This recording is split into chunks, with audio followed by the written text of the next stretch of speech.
We are back with the Buffalonian podcast. I'm Joe Cali. As always, I'm joined by none other than Dom Loss. And Dom, we get to do this for another week. We get to talk about a Bills win, survive in advance, and the Buffalo Bills make their way past the Jacksonville Jaguars by a score of 27-24. So a close game, kind of what we predicted. We were floating around there, maybe a little over 30 for the Bills, but couldn't get there. The game-sealing interception by Cole Bishop tipped off of Trey White on a pass intended for Jacoby Myers. Pretty good stuff. Like, a lot of good to look at in this game. There was also, a war where people just got shot, murdered, killed. It's not great on the injury front for the Bills right now. Gabe Davis tore his ACL. That one looks bad. Did you see the picture of that one that he posted? Just a flesh wound, he said. I didn't see the picture. You're good. You don't need to see it. It's the same leg that I think he tore it on in the first place. So it just looks like an absolute war wound. It's disgusting.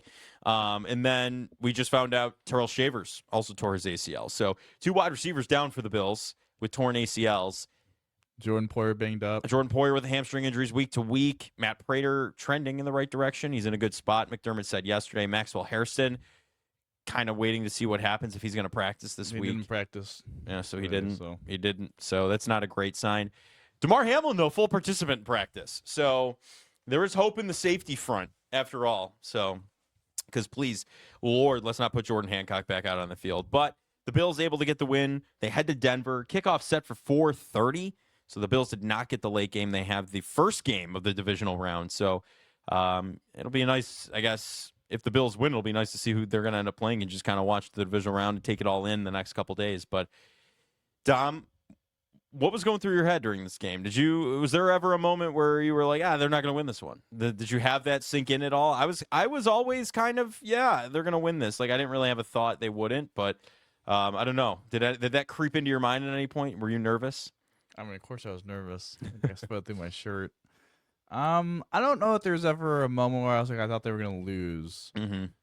Right? They were always to me, they were always like a play away from me feeling that way. I feel like especially that last drive, the 3rd and inches on the first series of downs that Josh looked like he was gonna be short, but then got pushed forward. I was like, okay. Then they get the deep play to Cooks, and I was like, all right, I feel pretty good. 2-minute warning. Then all that stuff happens, and then 4th and inches. Like, all right, I still feel pretty good that they're gonna get this push. And again, I felt pretty good that the game was at least going to go overtime. Once I got it down to the 1. So when the Jags took the lead twice in the 4th quarter, I was like, man, this is kind of the series. Like, I'll say this right now: if they gave the ball back to the Jaguars and the Jaguars had the lead, I'm like, all right, I think they're going to lose. Yeah, right. But no, I felt it was solid. I mean, I was nervous as hell because, man, that Jacksonville team's a good team, man. They're good. They're very good. And that was your toughest test in a lot of places, I think. Toughest test so far in the season. Yeah. So, and the Bills were able to overcome. At what cost, you might ask? Well, I mean, I think you look at this game, though, also, they were playing dirty as hell. Sorry to cut in there. They were. I mean, it's playoffs. They're going to be in the gray area. Yeah, it was a little past the gray area at some points. Like the rolling on him after the whistle, the grabbing the leg, all of that. But, so. I think if someone told you, on Saturday that, James Cook's barely going to rush for 3 yards to carry, the Jags are going to run all over them. Mm-hmm. Their yak numbers are going to be way below season average. Probably wouldn't have thought they would win. You would have thought the Bills lost the game, man. Mm-hmm. But if you look at they fumble a kickoff too, so it's a very bizarre game. A lot of takeaways after the game where Jacksonville is just a better team, and not like the Bills got lucky because it's the playoffs, but I saw some choice words that they let him off the hook. They let him off the hook, yeah. And it's I guess I think it was 2 evenly matched teams. I don't think Jacksonville. I hate when people go Jacksonville's just bad because Josh tore him out. No, their defense is really good. Yeah. I mean, I give them a lot of credit. But I felt like Josh played just a really mature game, and this is the type of game that when I say or you say Josh can play into his late 30s. Maybe not some other big scrambling quarterbacks. Obviously it's weird to say that because he got banged up. Yeah, obliterated. But just from the perspective of his passing, how in rhythm he was, mm-hmm. how it felt he had, again, the big play to Cooks was he understood that corner sometimes bites down on that the inside slot out, and he had pressure right in his and he face. threw it before, and he just knew. And this is the type of game where it's like Josh was easily the best quarterback in the wild card round, out of the 12, 11 other quarterbacks. And so, not a lot of good competition. I mean, no, in it all wasn't really seriousness. competitively close. Yeah. And, that was the two differences in the game were really the kicker. I mean, Matt Prater made his 50-yard field goal. Cam Will did not. And I thought Josh significantly outplayed Trevor Lawrence throughout the entire game. Yeah. No, he did. Trevor Lawrence, I mean... I thought Trevor Lawrence... Someone on the radio show was talking about, like, oh, like, I don't think Trevor Lawrence is really to blame. I was like, listen, their defense did get kind of shredded a little bit by Josh, but, like, I don't know, man. Like... He threw a couple passes he wants back. Like, I mean, the pick was really bad to Shaq Thompson. Yeah, the first one. Whatever about the second interception. Like, that's like, who cares? It's a game time. You're trying to force the ball, whatever. Yeah. But arguably, I think, I don't know if you disagree with me, but like, arguably the biggest play of the game was that 4th and 2 for the Jags when they were up 7-3. Yeah, when they went for it. Yeah. Perfect call to go for, and like, he should have got the first down. Like, I have no idea how he dove and found a way to go short, but he did. And the shin counts as the knee, as they say. Well, that changed the game, man. Like, like if they get that and probably score to go up 14-3, like, we're kind of looking at a different ballgame, I feel like. 100%. Yeah, the virtual measurement, that effectively means absolutely nothing because they end up just reviewing the spot of the ball. Like, I don't know. Dumb. I don't know. But yeah, so, it was cool. I really like to see the Bills grit that out and win the game. Like, it makes you feel better going into this Denver matchup because, it does. It was, like you said, their best win of the season, I would say. So I have two interesting questions. Okay. Is it the Neil? No. Okay. We can talk about that. Neil. We can discuss Neil. Mm-hmm. Where would you rank this Jacksonville team in terms of teams that the Bills have beaten in the playoffs in the McDermott era? So they're now 8-7 in the McDermott era, 8-6 with Josh Allen as the quarterback. Of the 8 teams they have defeated, where would you rank this Jacksonville team? I got to say they're up there. I think they're built like it's not the Colts from the Phillip Rivers game, right? Like, and the Bills did play them close, but they're built better than them. The Broncos last season were pretty good. They're built. It's similar to this year's team, but they just didn't play well. This was the most. I'm trying to think just to make sure. I mean, the Patriots sucked when they absolutely obliterated them. They had number 1 defense, but like, yeah. Yeah, like, I guess I'm just thinking of like the game result more than like the team going in their resume. I would say, I think it's pretty clear that they were number 2. Yeah. I think last year's Baltimore team was 1. Baltimore is definitely, Baltimore should not have won that game. Like, that's like. You mean Buffalo shouldn't have won that game? Yes. Sorry. Baltimore should have won the game. You're absolutely, yeah, I flubbed that. But that was a coaching duel. McDermott outcoached their team, right? Yeah. Like, that's what we go back and look at that game. So this is easily 2. You're 100% right. Like, I think it's Ravens 24, this Jaguars team 25. I think you could probably say the Ravens and 20 in the divisional. The divisional, yeah. And then you probably could say whichever between Denver and Indianapolis is 4 and 5. I probably would say the Pats were 6, and then whatever you want 7 and 8 between that Dolphins team they beat with Skylar Thompson or the Steelers team with Mason Rudolph. Yeah. That's a pick 'em. I think it could go either way, but yeah. I don't like Mason Rudolph, so I'd probably put him lower. But yeah, it's up there. And I guess where, like, in Bills playoff wins, where does this rank for you? Like, on electricity. Is that the second question? I was going to ask this about an entertainment factor. I got to say this is up there. And winning on the road, it's their first road win since 1992. Like, that's huge. I think it's right. Like, the road win it's thing. 3. Yeah. I could actually go lower, but I think it's 3. Like, I think 1 is easily the Patriots game. Well, that's, the perfect game. That was just sick. I think 2... I'll never forget watching that game with everybody that night. That was just unbelievable. I think 2 is Indianapolis because that was the first playoff win I've seen in my lifetime, and then the Hail Mary, and I was about to have a heart attack. But I think you could say 3. I mean, I think you could maybe debate, like, that Baltimore game last year with the drop 2-point conversion, like that excitement to go in the AFC Championship game. But I think it's definitely up there. I mean, it's definitely. Like I said, and it was a close one. Like, they actually battled to the win and all of that. I'd probably have it there. The perfect game is the perfect game. Like, that's not going to get touched for a long time. Indianapolis is the first time, and you can debate. Like, the 2 Baltimore games are pretty sick too. I definitely think it's definitely ahead of the Denver game last year because that was kind of interesting for like 2.5 quarters, and then it got weird. They just kind of, were the better team. that Miami game sucked. Easily the worst game I've ever seen in live. I hate that game. Yeah. And then the Steelers game, which is an underrated because now Mike Tomlin's been let go. That game was also terrible. That was bad. They played really bad in the second half of that game. That was bad. Yeah. So yeah, I would say 3. Yeah. That's a good one. Respect to the Jags. Yeah. Respect to the Jags. Did you see the Jags reporter after the game? Not that one. Not the one that's drawing a ton of criticism from people. No. This was with Josh Hines Allen. This was a different press conference.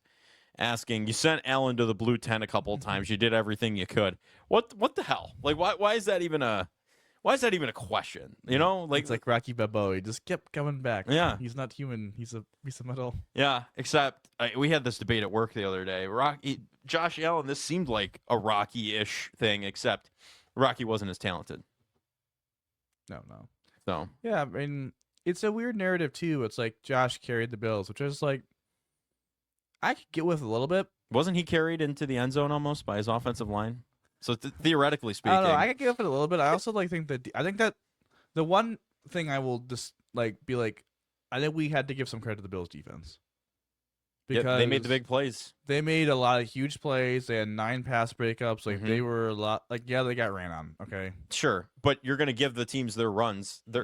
Honestly, if I'm the Jags, I'm running more. I don't know why they didn't. They started throwing. Their pass defense, we had a lot of conversations whether their pass defense was legit. Mm-hmm. I think they answered a lot of them. Like, this is a legit good passing offense with good receivers. Brendan Strange is a really good tight end.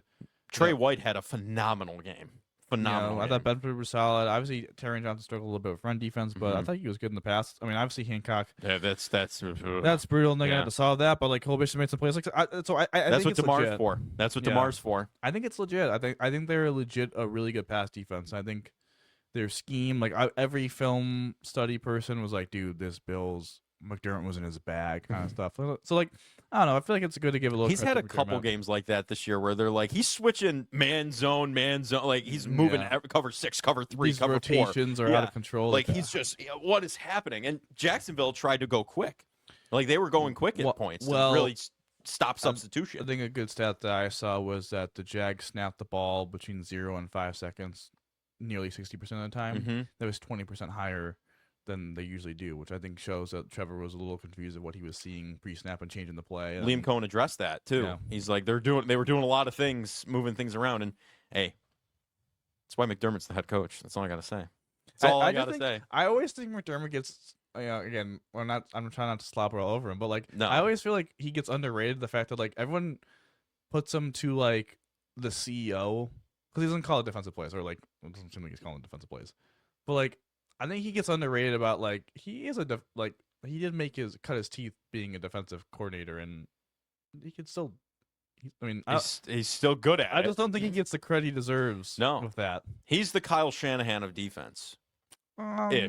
Ish, sure, close, sure. Who's a better comparison? Because Kyle Shanahan's a wizard. I don't know who's a better comparison on offense to defense, but. Just like that kind of guy, right? Has his thing. I think if he wasn't a head coach, he'd be one of the better defensive coordinators in football. Sure. I mean, we don't know if he's calling the plays or not, but I mean, it seems like he's doing a pretty good job if he is. His influence is all over it. Yeah, well, there needed to be a change at some point, and then he got in there, started calling plays, but we don't know if it's still him. So yeah, his influence, his aura is all over that defense, you could say. So, but yeah. Listen, good win for the Bills. They advance to the divisional round, so it's not a wild card exit. That means heads are staying attached for the most part, I would assume. 6 straight year. I just don't think we should take that for granted, man. 6 straight years of playoff win. No, I mean, after 18-year playoff drought, I mean, you got to look back and remember where you came from, and it was a dark place. Dark place. About as dark as the Sabres pulling themselves out of the hole they created in the beginning of the season. But yeah. We're going to get into it all. We're going to get into the Dom 5. We're going to get into everything. And we might even touch on the Sabres at the end. They've lost a couple now, but they're still in a playoff spot, and they're able to lose games. So it's pretty interesting for them. But we're going to dive further into this Bills matchup with the Broncos and also recap more, like I said, with the Dom 5. So we got to take a quick time out, though. We got to please the sponsors. We'll be right back with more of the Buffalonian podcast after this.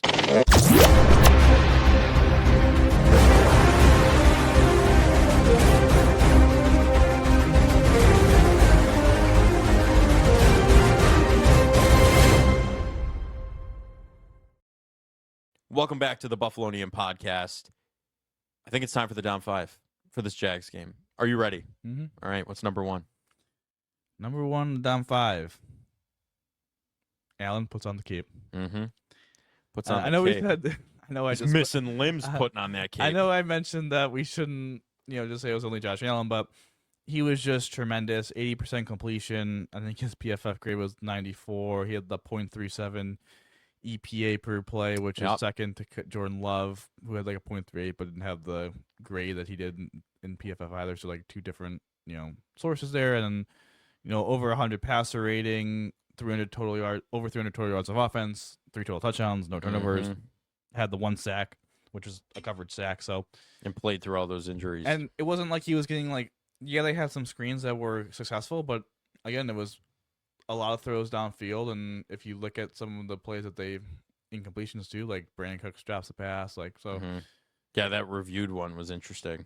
I mean, it was just he was just in control, right? Like I think sometimes in big games, like Josh always seems to do well, but he's 6 beers in driving home from the bar. Yeah, but it's always like a little sugar high, like especially like the first drive of the AFC Championship game last year was definitely sugar high. Yeah, I remember that. That was something. That was something. But this one, I just felt like he was in the moment, in control. Yeah, and this is the kind of guy that we think can play for a long time, because I think people look at him as this 6'5", 240-pound beast, which he is, and the arm that he has, which is incredible. But I think gets underrated for how intelligent he is, his personality of being like kind of a goofball and all that. But like that dude's wicked smart, and he did a really good job, I think, disguising some of the Jags coverages and getting the Bills into the right plays and being able to execute. And yeah, he knew what was going on. Yeah, like I said, sometimes he's like 6 beers deep driving home, right, and he's just all over the place.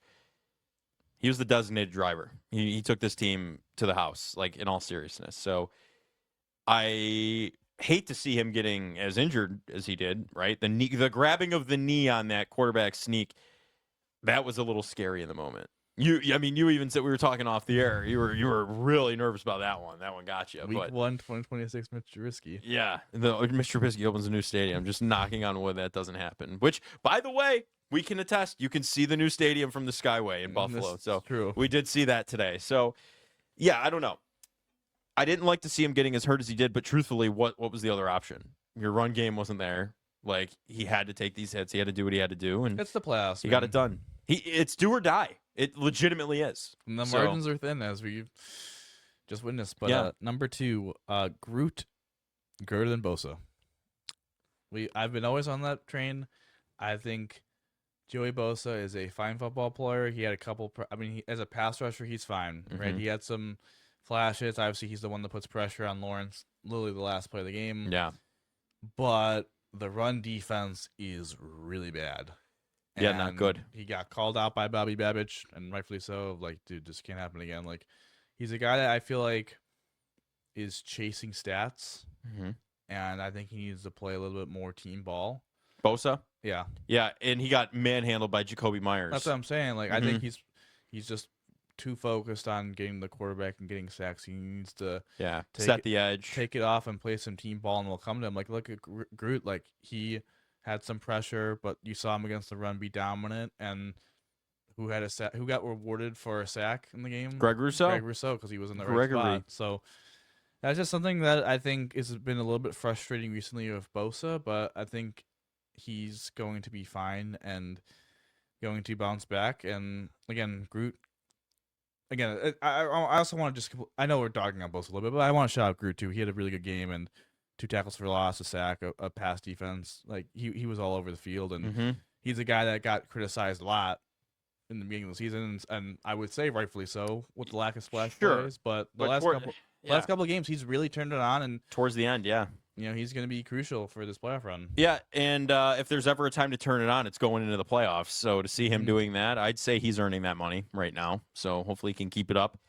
In the next couple of games, they're going to need him because, like you said, it would be nice to see Bosa play a little bit more team ball. But I think I'm going to be honest with you. I think Bosa was just clouded by the last time he played the Jags. I'm not going to lie to you. The Chargers, that entire collapse. So, like, I mean, you might see a better Joey Bosa next week. He's playing Denver next week, a team that he's familiar with. Yeah, right? So Charger. So he's going to try for Bo Nix. But yeah, Yeah, I think that last Denver game for him clouded him. But yeah, Greg Russo, nothing but good things to say about him after this game. But number 3, Bills lose best on best. We're talking about Jags having a top run defense, Bills having a top rushing attack, and it did not go the Bills' way, man. Like, the Bills averaged 3 yards a carry, really couldn't get the ground game going. It felt like they were like, had a couple times where they got outside and James Cook got yards, but he effectively had a bye week. It's credit to Jacksonville to an extent. Like, they tackled really well, and it's a tough matchup for the Bills, but I still think it's frustrating. I think you thought that even with this, that the Bills were going to rise up to the challenge. I remember, last year, like, they played Denver, and they played, if you want a better example for maybe this, like, Baltimore is a bigger front. Yeah. Similar to Jacksonville, and they really ran the ball on Baltimore. You figured that they could do the same, and quite frankly, they didn't, and they kind of lucked out enough that Josh was just awesome all day, and the passing offense was good enough.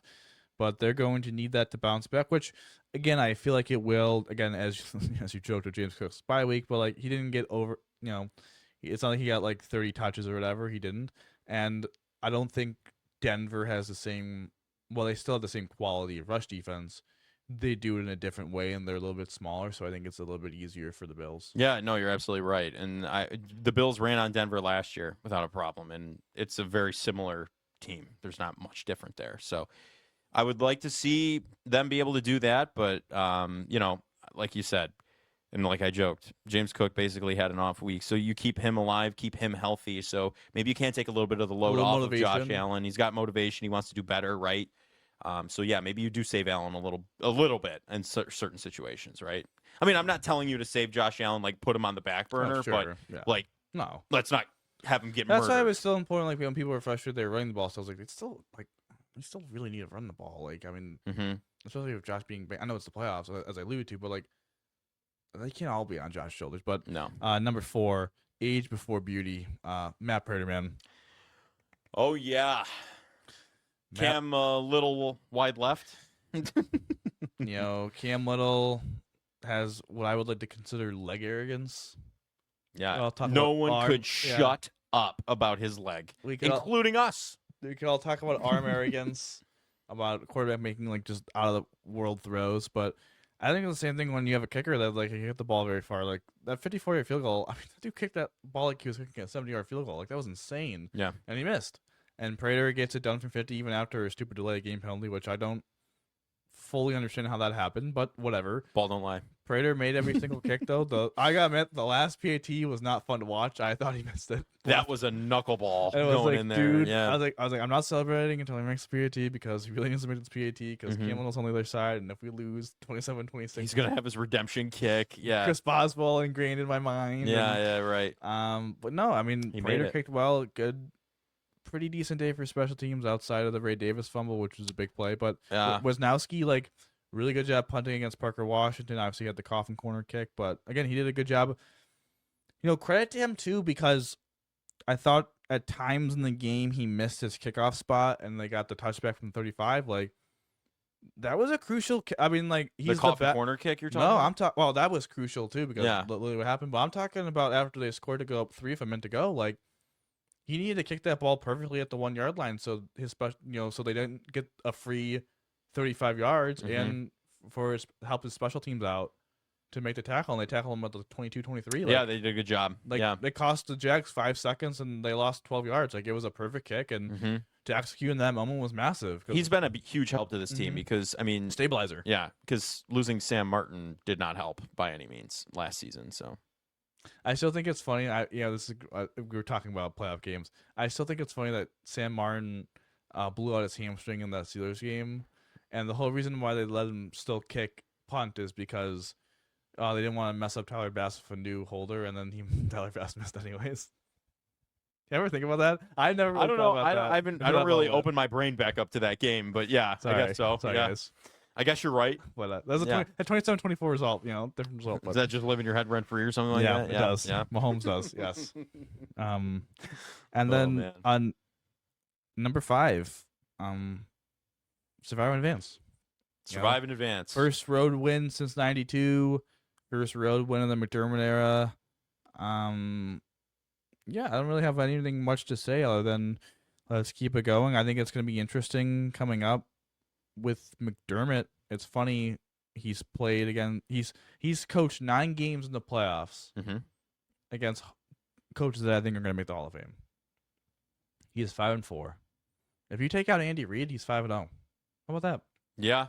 I mean, he's 2-0 against Hallball. He beat Peyton. He beat, Mike T. I'm blanking on who was the 5th. Mike T. Hallball twice. Peyton. Who was the 5th? It's the obvious one. Belichick. Thank you. I knew it. I mixed his first and last name all the time. I knew it wasn't Belichick. someone in the league. But yeah, I mean, that's pretty impressive. He beat Sean Payton last year. He gets him again this year. So he's building quite the resume that I think is a little underrated. And again, credit to him to have the team ready. And listen, they're going to have answers at safety and answers at receiver. So they're going to have to. The injury report only looking good really on the safety side of things. Hey, Keon Coleman, by the way, I have to point that out. Had a good play.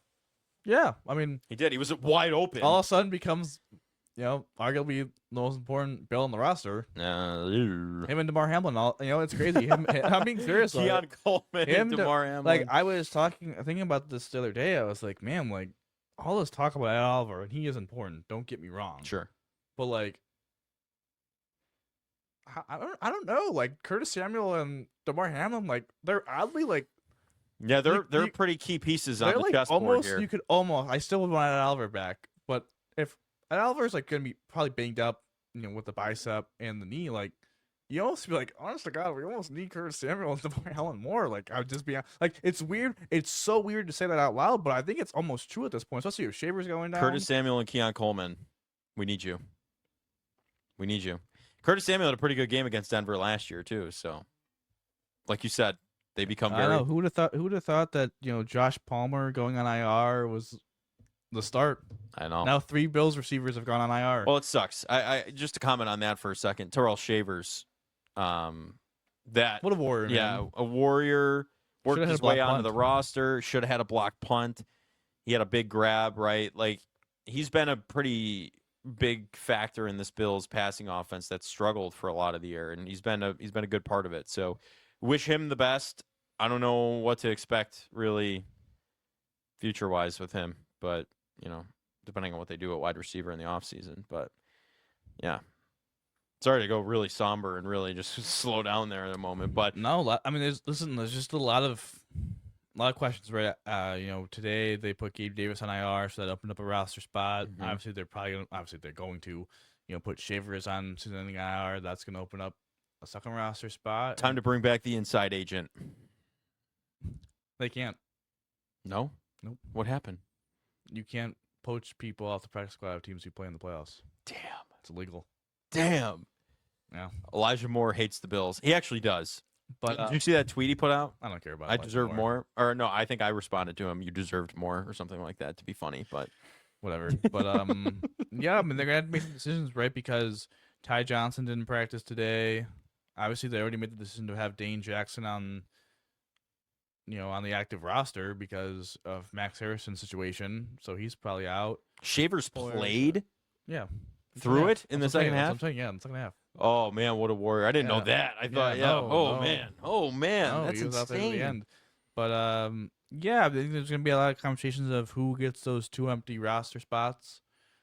Would assume it's maybe DeMar Hamlin and Curtis Samuel, but if Ed Oliver's ready, like, you probably cut Fly Mathis, I would assume. Yeah, probably. But yeah, there's a lot of stuff that has to go on. Who's going to be the practice squad elevations? Like Andre Jones looked pretty rough, I'm not gonna lie, but they're going to need a 4th edge, so they're usually going to call someone up on that. And Matthew? Again, Ty Johnson didn't play. No, we'll see what. I'm sorry, he didn't practice. And like, is that Frank Orch? And so, are you saying? He had a couple plays. But then what happens to Mecole Hardman? Like, he's on the practice squad. Does he have to get called up because of the Shavers? And so, like, that's where, like, I think this all gets really confusing. Like, you have to wonder, like, are they going to IR Porter and just say, yeah, you're done?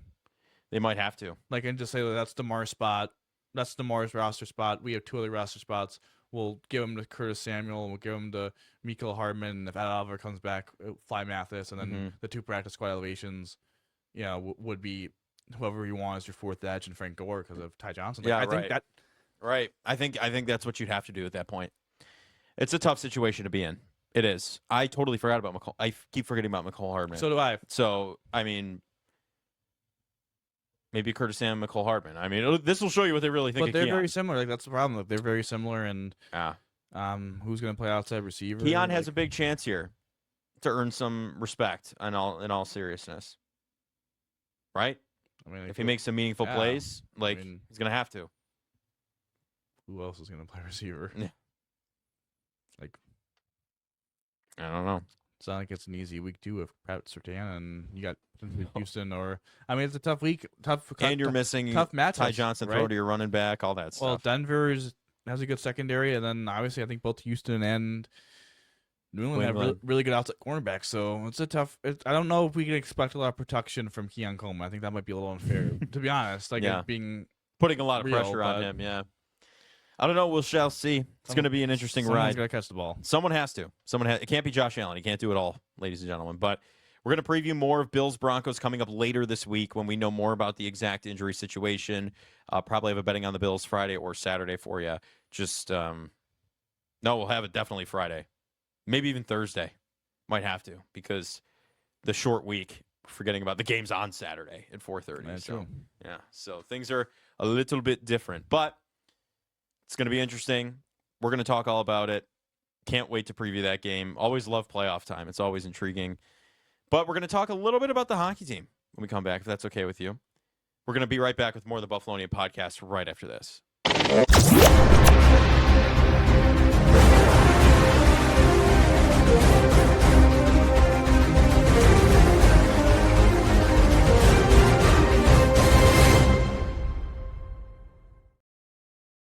Welcome back to the Buffalonian podcast.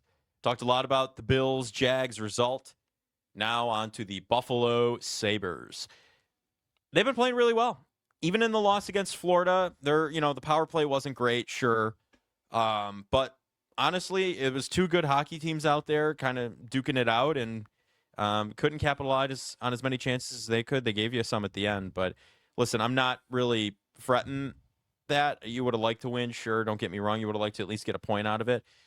But, Dom, they're at the point where they're able to lose games and not drop out of a playoff spot. Isn't that pretty intriguing? Isn't that a crazy place to be with this team? I don't think we would have ever gotten there, it feels like. Yeah, I mean, it's cool. It's tough to lose on home ice. Yeah, it is. To a division rival who I think they're chasing you in the standings. So it's tough. I mean, I think eventually, UPL was going to have to get a break. Ellis, I think, is just a third goaltender. I think it's now pretty clear, at least to me, that when Lyon comes back, like, Ellis should just be waived. Like, it's clear that you should just roll up UPL and Lyon as their two goaltenders. But, yeah, I mean, it's the small details which I think won the Bills game, against the Jaguars, I think are the same stuff that kills the Sabres. Right, where Ellis just has really bad rebound control all game. Eventually, that just bit them in the butt. Right, gives up the go-ahead goal in the third period off a bad rebound. Yeah. And the power play, right? I mean, just awful. I was at the game, sat 8 rows behind the ice. Florida had a better penalty kill opportunities than the Sabres did power play, and the puck almost did hit the lady to my left. Yeah, you were in trouble. You were in the danger zone. It's like, man, the Sabres had a really good power play. Like, they'd be on the other end and we'd be fine, but they don't. And it's an issue. Another issue that is starting to rear its ugly head is obviously you lost Connor Timmins, for a considered long period of time. Kesselring, I know, has been practicing. And I know the potential he's going to be back, midweek this week. But him not being able to stay healthy, and now all of a sudden Samuelson at the end of the game gets tripped up and lands weird on his shoulder or elbow. We didn't really get a clarification from Lindy Ruff. Like, man, that's brutal. Like, I think they're might have to make a move on defense because this is ridiculous. I mean, they can't count on Kesselring to stay healthy, and at this point they're going to get stretched thin. You can't.